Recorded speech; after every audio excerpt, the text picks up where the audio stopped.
2024 సార్వత్రిక ఎన్నికల్లో ఆంధ్రప్రదేశ్లో భారీగా ఓటింగ్ శాతం నమోదైంది.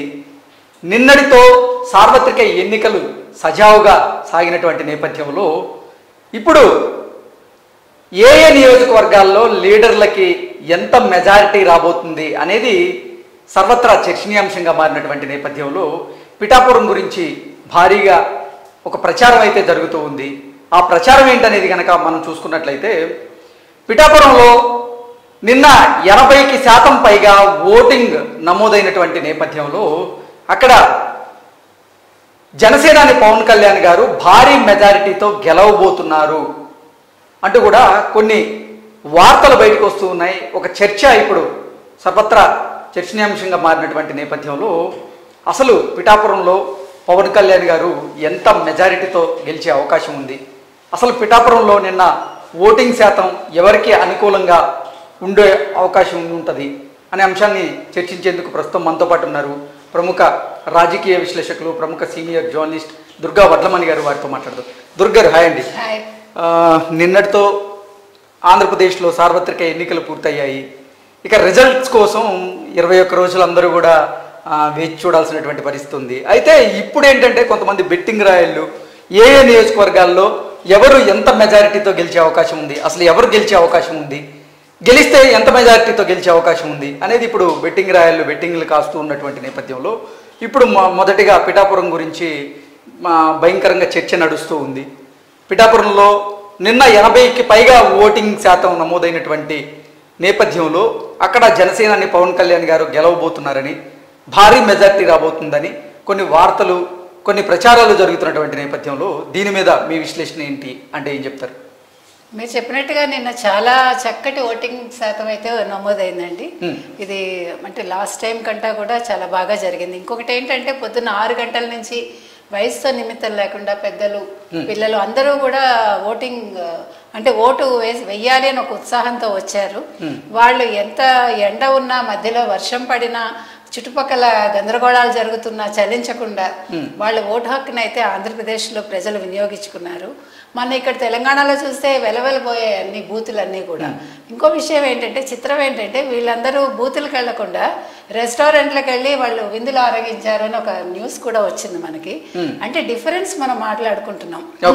ఈసారి ఆంధ్రప్రదేశ్ ప్రజలు చాలా సీరియస్ గా వాళ్ళ ఓటు హక్కు వినియోగించుకున్నారు. అసెంబ్లీ ఎన్నికల్లో తెలంగాణలో అది జరగలేదు, మీకు గుర్తుంటే. లోక్సభకు కూడా నిన్న చాలా తక్కువ శాతం నమోదైంది. వేరేజ్ ఆంధ్రాలో మాత్రం ఆంధ్రప్రదేశ్ ప్రజలు తెలివైన వాళ్ళు ఎప్పుడు కూడా సరైన నిర్ణయం తీసుకుంటారు అన్నదానికి తార్కాణంగా నిన్న వాళ్ళందరూ కూడా బూతులకు వెళ్ళటం, వాళ్ళు ముందే వెళ్ళడం, వాళ్ళు ఓటు హక్కు వినియోగించుకున్నారు. పిఠాపురంలో కూడా మనకి అదే రకంగా కనిపించింది. మనకి ముఖ్యంగా మహిళలు అయితే ఏంటి, అందరూ ప్రతి ఒక్కళ్ళు వాళ్ళు ఓటు హక్కు వినియోగించుకున్నారు. అసలు ఒక జాతర కనిపించింది మనకి ఆంధ్రప్రదేశ్ మొత్తం. పిఠాపురంలో కూడా అదే ట్రెండ్ కొనసాగింది. నిన్న అయితే మొత్తానికి వంగా గీత గారు మాత్రం హల్చల్ చేశారు, కానీ ఎక్కడ బూతుల్లో ఏజెంట్లు అయితే కనిపించలేదు. అంటే వైసీపీ ఏజెంట్లు ఎక్కడా కనిపించలేదు, పోలీసుల హడావిడ ఎక్కడా కనిపించలేదు. మీకు గుర్తుంటే కనుకైతే వంగా గీత గారు ఒక అతను కండువా, ఎర్ర కండువా వేసుకుని వచ్చాడని చాలా దానికి హడావిడి చేసి ఆవిడ ఆ కండువా తీయించారు. మనం నిన్న చెప్పుకున్నాం కూడా, ఆవిడ ఎర్రచీర కట్టుకున్నారు, ఆ విషయం మర్చిపోయారు ఆవిడని. సో రంగులో కాదు, అంటే ఓట్లో తెలియాలి అది అని మనం ఇక్కడ గుర్తించాలి. ప్రజల నాడు ఏ విధంగా ఉంది, వాళ్ళు వంగా గీతను గెలిపించే ఉద్దేశంలో లేరు.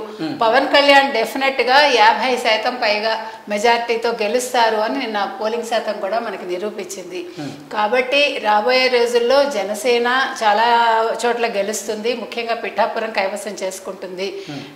తర్వాత మొత్తం ఓవరాల్ ఆంధ్రప్రదేశ్ తీసుకుంటే కూటమిదే విజయం అని మనకు వార్తలు వస్తున్నాయి. ఏదేమైనప్పటికీ ఈసారి మాత్రం వైసీపీ ఇంటికి వెళ్లాల్సింది. అంటే కొంతమంది అసలు నిన్న పిఠాపురంలో 80% పైగా ఓటింగ్ పర్సంటేజ్ నమోదైనటువంటి నేపథ్యంలో జనసేనాని 50,000కు పైగా మెజారిటీతో గెలవబోతున్నారని కొందరు, కాదు 1,00,000కు పైగా మెజారిటీతో గెలవబోతున్నారని మరికొందరు కూడా బెట్టింగ్లు కాస్తున్నటువంటి నేపథ్యంలో ఏంటి అసలు పవన్ కళ్యాణ్ గారికి అక్కడ ఎంత మెజారిటీ వచ్చే అవకాశం ఉంది, అక్కడ గెలవడం ఖాయమా, ఒకవేళ మెజారిటీ వస్తే ఎంత మెజారిటీ వచ్చే అవకాశం ఉంది అంటే ఏం చెప్తారు? మీరు చెప్పినట్టు బెట్టింగ్లు ఓవరాల్ గా కూడా సాగుతున్నాయండి. మీకు గుర్తుంటే మనం మొన్న మాట్లాడుకున్నాము, ఏంటి చంద్రబాబు నాయుడు గారికి ఎంత మెజారిటీ వస్తుంది, పవన్ కళ్యాణ్కి ఎంత మెజారిటీ వస్తుంది, తర్వాత వైసీపీ వైఎస్ జగన్మోహన్ రెడ్డి గారికి ఎంత వస్తుంది, 1:2, 1:1 ఆ రేషియోలో కూడా వాళ్ళు బెట్టింగ్ కాసుకున్నారు. దీనికోసం మీడియేటర్స్, వ్యాపారస్తులు కావచ్చు, లేకపోతే ఉద్యోగస్తులు కావచ్చు, యువత కావచ్చు, ఇలా ప్రతి ఒక్కళ్ళు కూడా బెట్టింగ్ లో ఉంటున్నారు.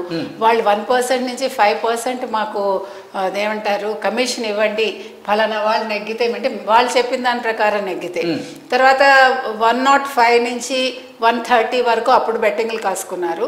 తర్వాత 115 నుంచి 145, 150 ఓవరాల్ కూటమికి కాసుకున్నారు. నిన్న పవన్ కళ్యాణ్ గారి విషయానికి వచ్చేసరికి మీరు చెప్పినట్టుగా 1:1 రేషియోలో డెఫినెట్ గా 50,000 మెజారిటీ దాటుతుంది. 60,000, 70,000 కూడా వచ్చే అవకాశం ఉంది అనేది బెట్టింగ్లలో నడుస్తుంది. సో ఏదేమైనప్పటికీ ఆయన మంచి మెజారిటీ తోటి అయితే వస్తారు. అది ఎంత అనేది మహిళా ఓట్ల మీద ఎక్కువ ఆధారపడి ఉంది. ఏదేమైనా వంగా గీత గారు మాత్రం నిన్న హడావిడి తప్ప ఆవిడ చేయగలిగింది ఏమీ లేకపోయింది. సో చూద్దాం మరి ఏమైతుందోనండి.